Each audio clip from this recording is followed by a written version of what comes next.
السلام علیکم ورحمۃ اللہ وبرکاتہ۔ محترم ناظرین، ایک بار پھر آپ تمام کا میرے یوٹیوب چینل پر استقبال ہے۔ ناظرین، ہم آپ کو مدینہ منورہ کی زیارت کرانے کے بعد دوسری تاریخی جگہ خیبر لے کے چل رہے ہیں۔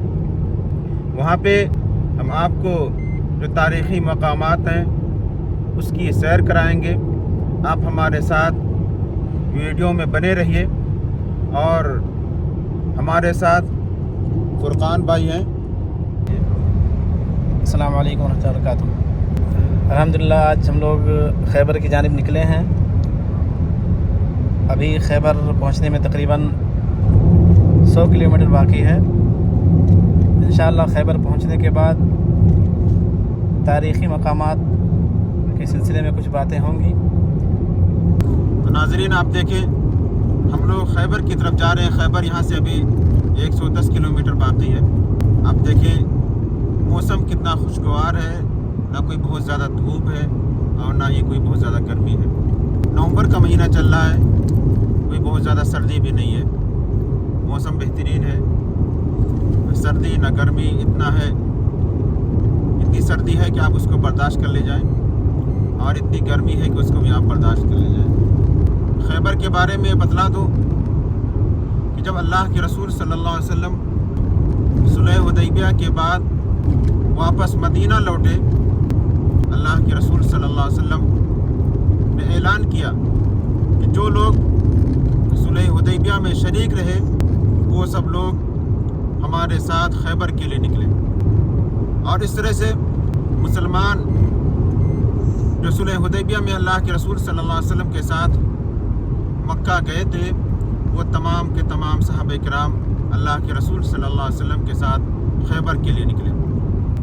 آپ صلی اللہ علیہ وسلم نے صلح حدیبیہ کے بعد سب سے پہلا کام جو کیا وہ خیبر کی طرف رخ کیا۔ اس کی کچھ وجوہات بھی ہیں، کچھ اسباب بھی ہیں جن کی وجہ سے اللہ کے رسول صلی اللہ علیہ وسلم نے خیبر کی طرف رخ کیا۔ آپ تمام جانتے ہیں کہ سن 5 ہجری میں مکہ والے 10,000 کی تعداد ان کی تھی، اور وہ سب کے سب مدینہ آئے حملہ کرنے کے لیے۔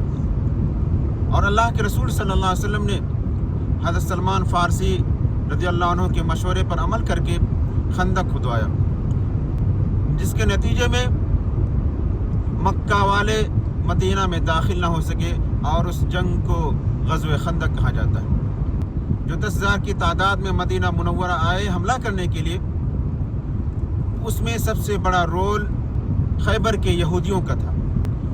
یہودیوں نے مکہ والوں کو بھڑکایا، اور آس پاس کے جتنے بھی قبیلے تھے جو اسلام نہیں لائے تھے ان تمام کے تمام کو بھڑکایا، اور یہ کہا کہ تمام کے تمام لوگ مل کر کے کیوں نہ مدینہ پر حملہ کریں، اور اس طرح سے مدینہ میں جو مسلمانوں کی حکومت قائم ہے اس کو ختم کر دیں۔ اور انہی کے بھڑکانے کی وجہ سے مکہ والے اور آس پاس کے جتنے بھی قبیلے تھے وہ تمام اکٹھا ہوئے، اور 10,000 کی تعداد میں مدینہ منورہ آئے۔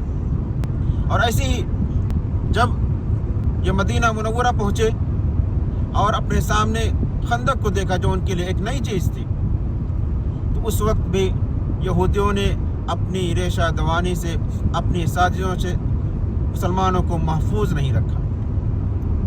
خیبر والوں نے مدینہ میں جو آخری قبیلہ بچا ہوا تھا بنو قریظہ کا، ان کو ورغلایا، ان کو اپنے ساتھ ملایا، اور ان سے کہا کہ تم لوگ دیکھ رہے ہو کہ مکہ والے اتنی بڑی تعداد لے کر کے آئے ہوئے ہیں، تو ہمارے ساتھ مل جاؤ، اور ان کے ساتھ جو تمہارے عہد و پیمان ہوئے ہیں، جو عقد ہوا ہے، اس کو ختم کر دو۔ بنو قریظہ والے ان کے پہلاوے میں آ گئے، اور اس طرح سے انہوں نے عین جنگ کے موقع پہ مسلمانوں کے ساتھ دھوکہ دیا، اور وہ یہودیوں کے ساتھ جا ملے۔ تو بتلانا یہ مقصد تھا کہ جب اللہ کے رسول صلی اللہ علیہ وسلم مکہ والوں سے مطمئن ہو گئے، خیبر والوں کی جو چال تھی جس کا سامنا اللہ کے رسول صلی اللہ علیہ وسلم نے سن 5 ہجری میں غزوہ خندق کے موقع پہ کیا تھا، تو آپ نے یہ فیصلہ کیا کہ کیوں نہ خیبر والے جو ہر طرح کی ریشہ دوانی مسلمانوں کے خلاف کرتے ہیں، ان کی ریشہ دوانیوں کو ایک طرح سے ختم کر دیا جائے۔ اور صلح حدیبیہ کے بعد محرم سن 7 ہجری میں اللہ کے رسول صلی اللہ علیہ وسلم خیبر کے لیے نکلے۔ اس طرح سے 1400 مسلمانوں کا قافلہ خیبر کے لیے روانہ ہوا۔ اللہ کے رسول صلی اللہ علیہ وسلم خیبر پہنچے تو رات کے وقت پہنچے۔ خیبر میں داخل ہونے سے پہلے آپ نے رات قیام کیا اور صبح کے وقت خیبر میں داخل ہوئے۔ خیبر والے صبح صبح اپنے کھیتوں کی طرف جب نکلے تو انہوں نے اللہ کے رسول صلی اللہ علیہ وسلم کے لشکر کو دیکھا۔ پھر وہ بھاگتے ہوئے واپس لوٹے اور جا کر کے اپنے قلعہ میں قلعہ بند ہو گئے، دروازے بند کر لیے۔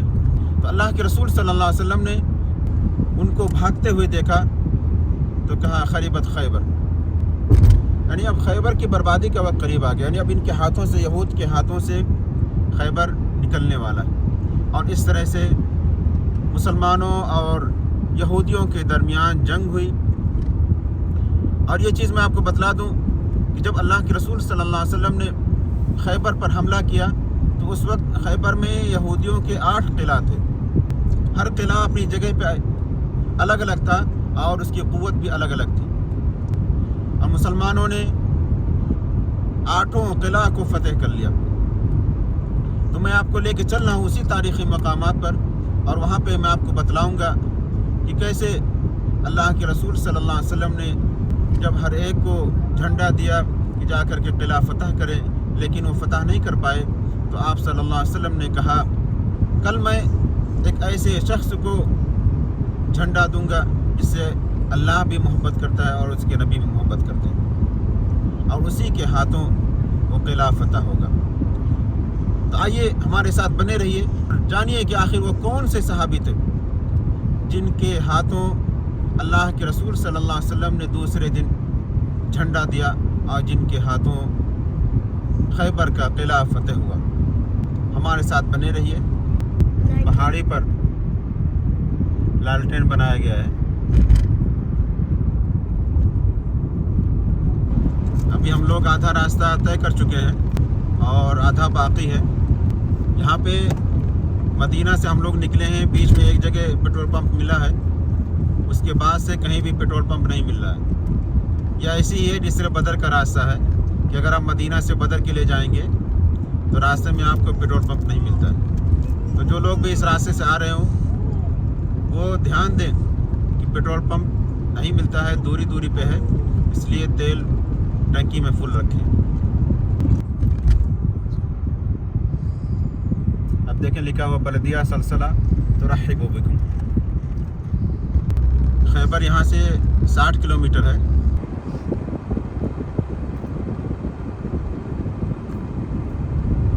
دیکھیں یہاں پہ جو سعودیہ وغیرہ کے بادشاہ ہیں، ان بادشاہوں کی تصویریں یہاں پہ لگائی گئی ہیں۔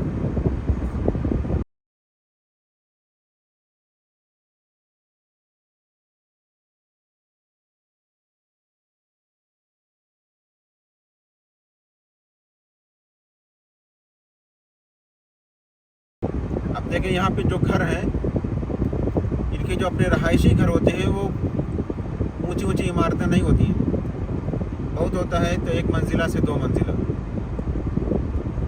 لیکن اگر آپ شہروں میں دیکھیں گے تو وہاں پہ اونچی اونچی بلڈنگیں دکھائی دیں گی، اور اس کی وجہ بھی ہے چونکہ وہ سب ہوٹل ہوتے ہیں، اور شہروں میں جگہ کی قلت بھی ہوتی ہے اور آدمیوں کی کثرت ہوتی ہے، تو اس کو کیسے مینٹین کیا جائے، اسی لیے وہاں پہ آپ دیکھیں گے کہ اونچی اونچی بلڈنگیں ہوتی ہیں۔ لیکن اگر آپ شہر سے باہر نکلیں گے، مکہ میں سے باہر نکلیں گے، یا پھر ان کے جو دیہاتی علاقے ہیں وہاں پہ جائیں گے تو جو عمارتیں آپ دیکھیں گے وہ 1 منزلہ 2 منزلہ ایسی ہی آپ کو ملیں گی۔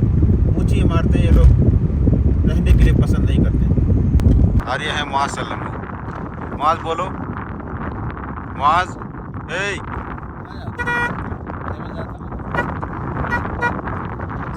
یہ ہمارے نبیل اور حمدان صلی اللہ علیہ وسلم ہیں، ریت میں کھیل رہے ہیں۔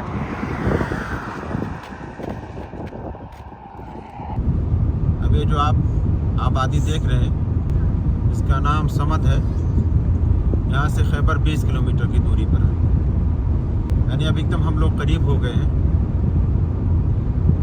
انشاءاللہ 10-15 منٹ میں پہنچ جائیں گے۔ فرقان بھائی نے سرچ کیا ہے